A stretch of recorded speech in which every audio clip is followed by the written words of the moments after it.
commentary for this re-release of the movie. Oh, wait, not yet. Sorry, sir, this is just the DVD menu. The movie hasn't started yet.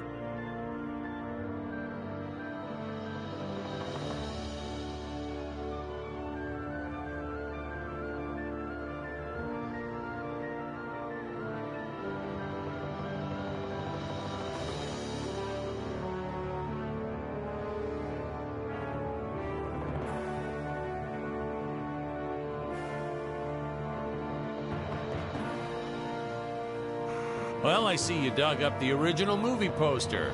Oh boy, that takes me back.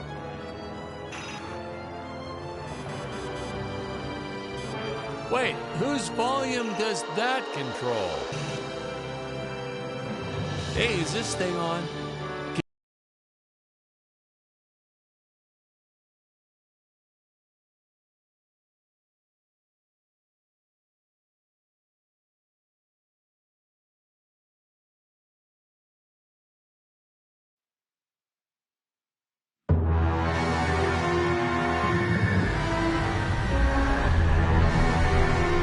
Hello, Dan Smith here. I directed this film back in, well, it feels like a century ago. Yeah. The studio asked me to provide a commentary track for the DVD release. And wham! Straight into the action. No fluff or anything. That's what we did back then.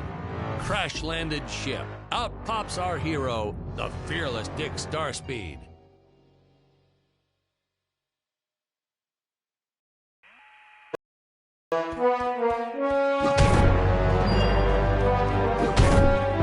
The ship's velocity reactor is damaged.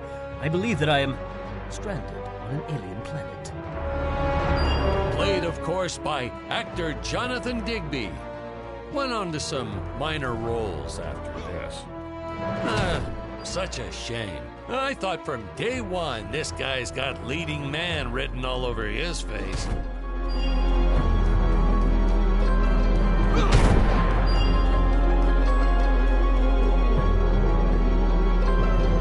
Greetings, citizens of Gravoria.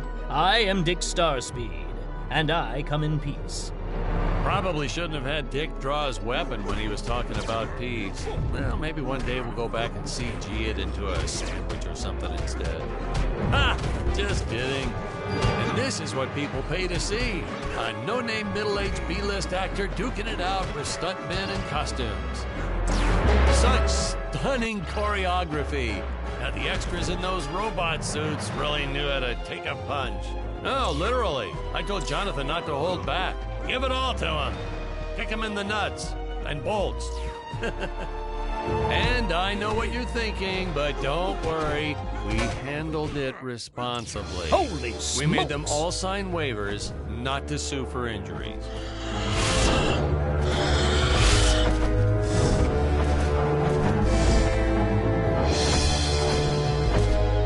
If I land squarely on that grain silo, I should survive this fall unscathed. I shouldn't say this now, but you could actually see the strings if you squinted hard enough. A screenwriting trick from back in the old days. You put a grain silo or some haystacks down and it solves all your gravity-related problems.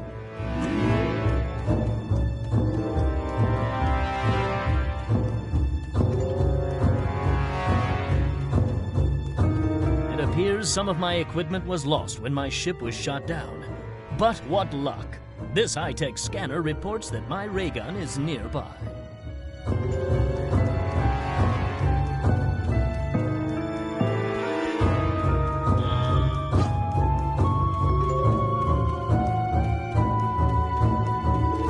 Oh, the dinosaurs! You just don't see quality stop motion like this anymore, do you? Someone actually sat there and moved them, frame by frame. Today, it'd be done with computers, but where's the artistry in that?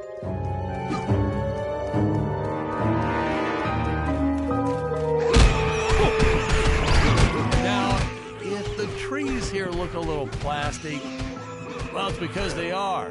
I took them from the set of my last film, Vampire Island 2.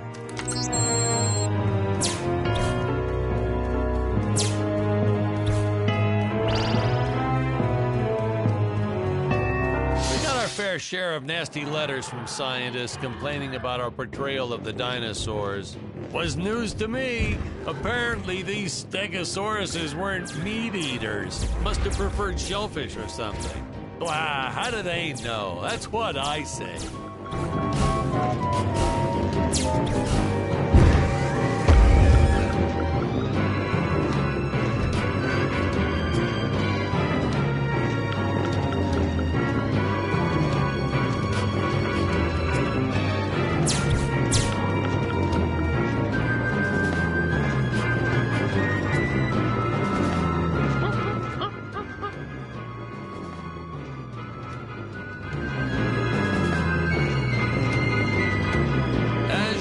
The local population is defenseless. That's where our hero steps in and saves the day.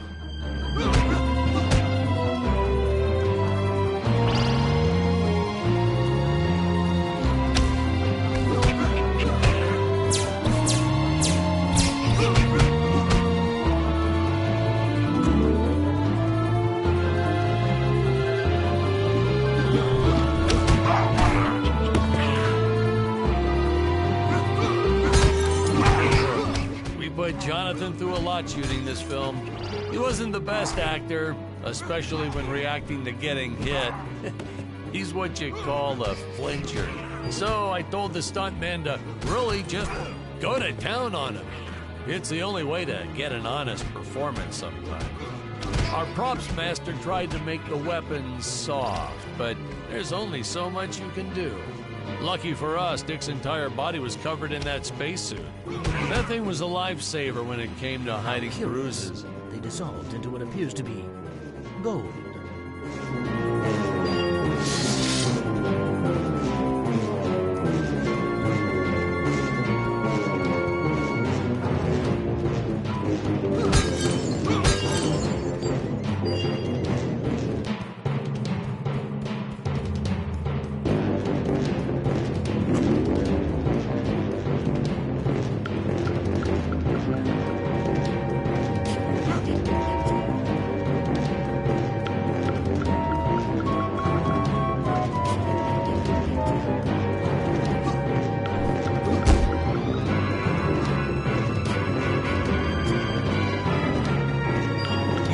The gold disappears when Dick touches it. We had a deleted scene that explained he's actually teleporting it back to his ship. It's funny, no one ever questioned how Dick was able to walk around with an infinite amount of gold on him.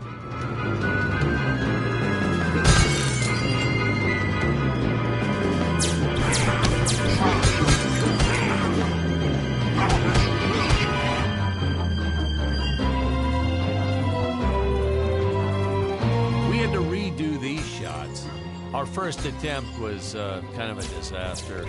We tried using real apes, thought it'd cut down on the costume budget a bit. But have you ever tried working with apes? They are the worst actors ever.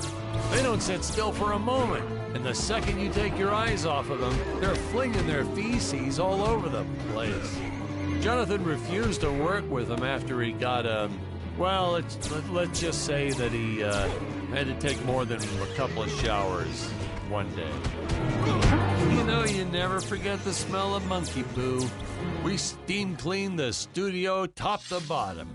Still never got rid of it entirely. All through the rest of the shot, we kept finding those little surprises hiding inside various props. Boy, were those the days.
Top-notch stop-motion effects, huh? Unfortunately, we skimped on the Dick Starspeed puppet a little. The Earthman is not for you to eat, fiend! Oh, this was groundbreaking. We had the woman rescuing the man for once. We were really ahead of our time with this scene, but well, then again, I've always been rather progressive. The studio exec didn't seem to get why it was such a big deal, though. Sorry, we don't see this as anything unusual. Ha! Of course! It's unusual! A woman would never save the man. It just doesn't happen. Not in the movies, not in real life. I don't know why we didn't get more recognition for this scene. Well, I guess I was just a little too ahead of my time.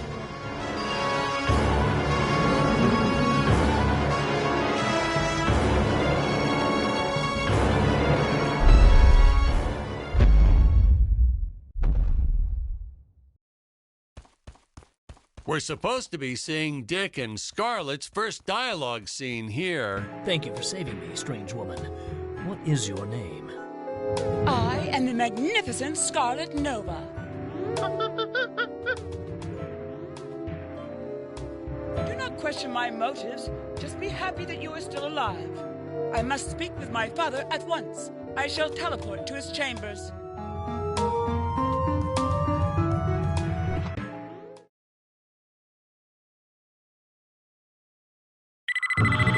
Huh? Where is this place? This is not my father's chambers. You have disobeyed me for the final time, Scarlet.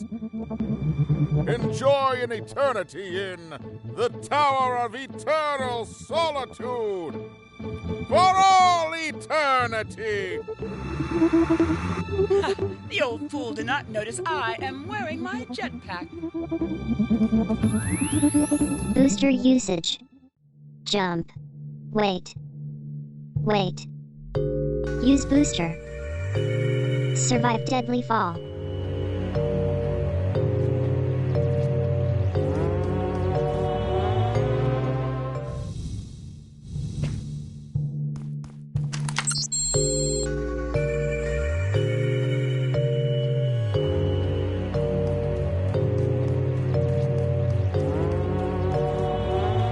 Scarlet didn't quite realize she needed to shoot those energy orbs down below.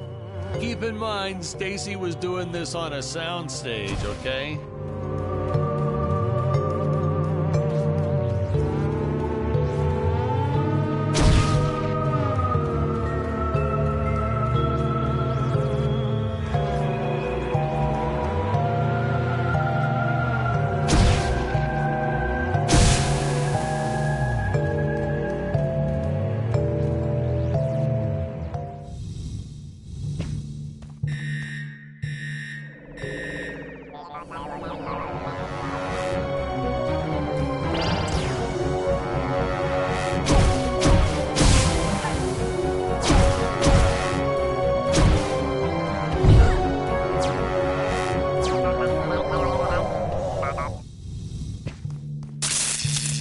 The energy imps. Such a neat effect. We had to paint each movement frame by frame and superimpose it into live footage. We were pulling all-nighters for weeks.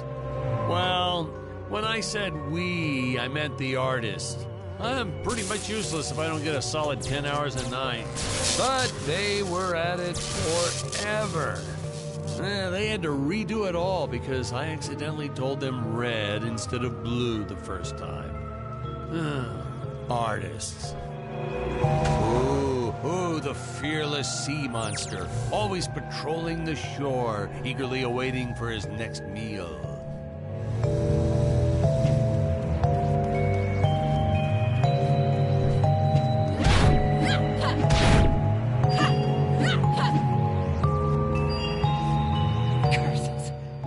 Revoked my access to the teleport terminals.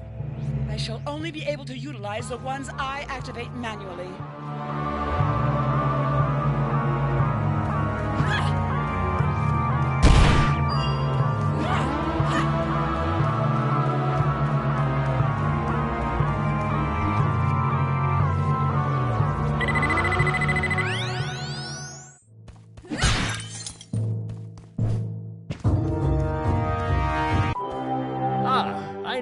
return. Puny Earthman, you shall help me overthrow the Emperor. Why would you turn against your own father? How do I know I can trust you? Oh, this scene. This is practically Shakespeare in outer space. Just as the entire planet does. And, huh? Patrick, what's wrong with the video? Sorry, sir. Technical problems. Darn it, we're missing some really good writing here.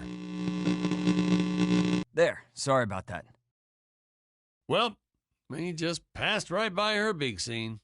Basically, they agree to work together, but one must stay behind in the sleep chamber at all times. Should I rewind? Never mind. I'll continue from here.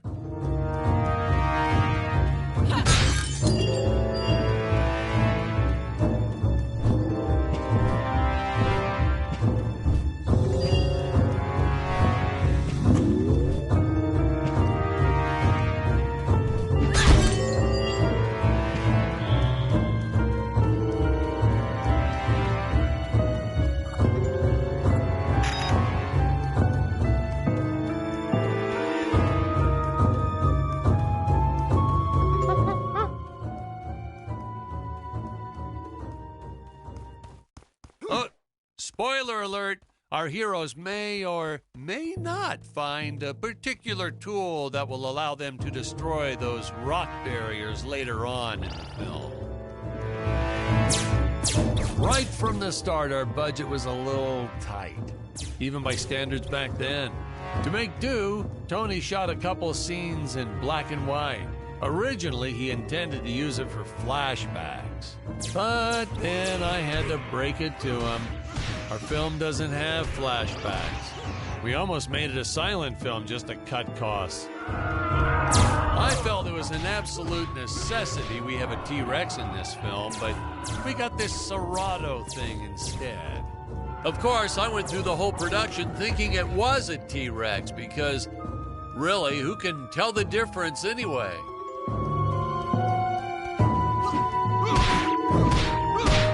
Wham and bam! Now, here's some real action.